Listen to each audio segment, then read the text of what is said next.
Ray, irrigation agrologist with the Ministry of Agriculture, the Crops and Irrigation Branch. Today I'm out at the Canadian Saskatchewan Irrigation Diversification Centre, CSIDC, in Outlook.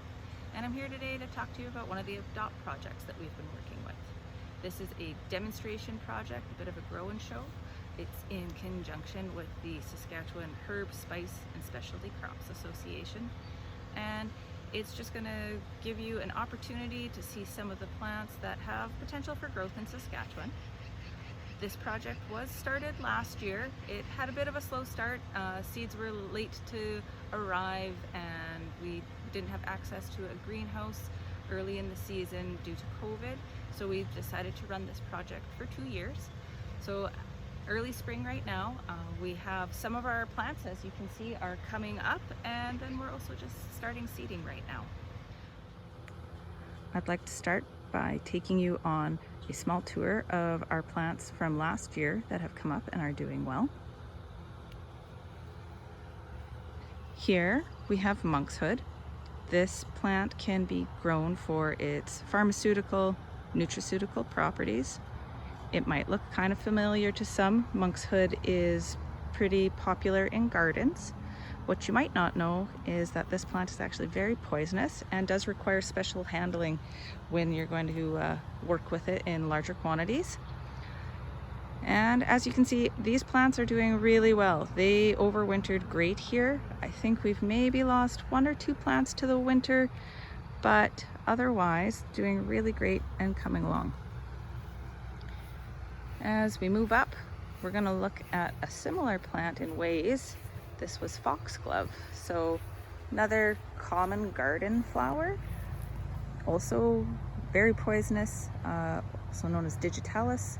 Can be used as a pharmaceutical or a nutraceutical for heart medication. And unfortunately, we had roughly 30 plants here, and we are now down to 5 in total. So we have 4 little ones there and 1 left here. So haven't done so well over the winter, but this just means maybe we need to look at some different options. Maybe we could be incorporating the use of mulch or some straw for covering in the winter. They did seem to come through all right until that second really hard frost we had this spring, and then we lost the majority of our plants. The next plant we're coming up to here is valerian. And so these guys have been doing great. They're actually even getting close to blooming right now, which is pretty exciting. So they were planted last year. They have overwintered really well. We lost 2 plants, but I actually think that was more to wildlife damage. We get a fair amount of deer in the yard here, and I think they nipped off our plants before we could really get anything out of them. But we are looking forward to harvesting these guys later this year. They'll be harvested for their roots. And yeah, they are a pharmaceutical, nutraceutical plant again.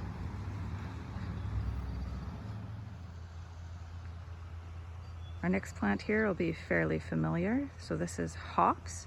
This is grown for the potential with brewing and microbreweries.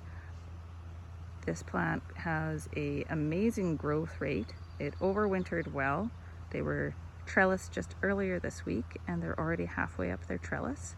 And with the upcoming heat and the ability to add water, we're expecting a large amount of biomass to be added in a short while. The next crop that we have here is going to be caraway. So this crop was actually seeded last year, and it was seeded twice and never came up last year. Didn't have very high expectations for it, and then all of a sudden everything grew up this year, which is kind of amazing. I don't think that that is very indicative of caraway. I wouldn't have worries about that if you're looking at this crop.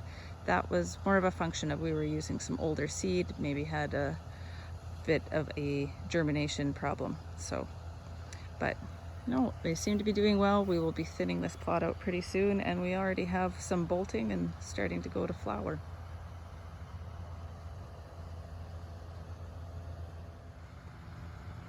The last crop that we have to show that has overwintered is oregano. So these little guys were tiny little plugs last spring, and they have come through with shining colors here. They are nice and thick. So oregano, this is a crop that you're going to be mostly selling for fresh market. It can be used as a herb. There is also potential for extracting oils from it, but in Saskatchewan, I think that the largest market for it's going to be your fresh market gardens, selling fresh to restaurants, things like that. So the rest of the herb garden, which we're currently planting again, we're going to have 3 different varieties of hemp planted in the plots over there. So that will be an industrial hemp, potential for oil extraction, and particularly we're interested in the CBD oil production. Our next plot here is going to be cilantro or coriander. Can be used also seed or used as a fresh herb, so sort of 2 markets. We will have borage in the plots after that. Also a fresh market, but also can be used for oils from the seed. And lastly, we'll have a small plot of chicory going in as well. And so chicory is a crop that is used for pharmaceutical, nutraceutical production of inulin from its root, or you can actually use the tops of chicory for salads as well. This concludes our small tour of our plants that are currently coming up and what we plan on putting in this spring for the herb, spice, and specialty crop demonstration here at CSIDC. As a wind-up, we just have a little talk about the markets and diversifying, getting into specialty crop production, maybe getting into herb production. Something that producers should know, it's very important to have your contracts in place and signed before you get into any of these markets.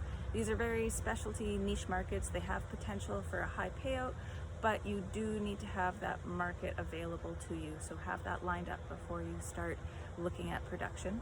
Other things to consider with production are going to be what your labor requirements are, if there's any processing that needs to be done before the product can be sold, if there's any special storage requirements. So these are very interesting crops, something possible to get into in Saskatchewan, but definitely do your homework. The Saskatchewan Herb, Spice, and Specialty Crop Association is a great resource. Ministry of Agriculture also has resources for those who are looking at diversifying and getting into specialty crops. And with that, I would just like to say a big thank you to ICDC, so the Irrigation Crop Diversification Corporation, who've been helping maintain this project. I'd also like to say thank you to the CSIDC, the Canadian Saskatchewan Irrigation Diversification Centre, for letting us have this project out here on their site. And yeah, thank you very much and have a good day.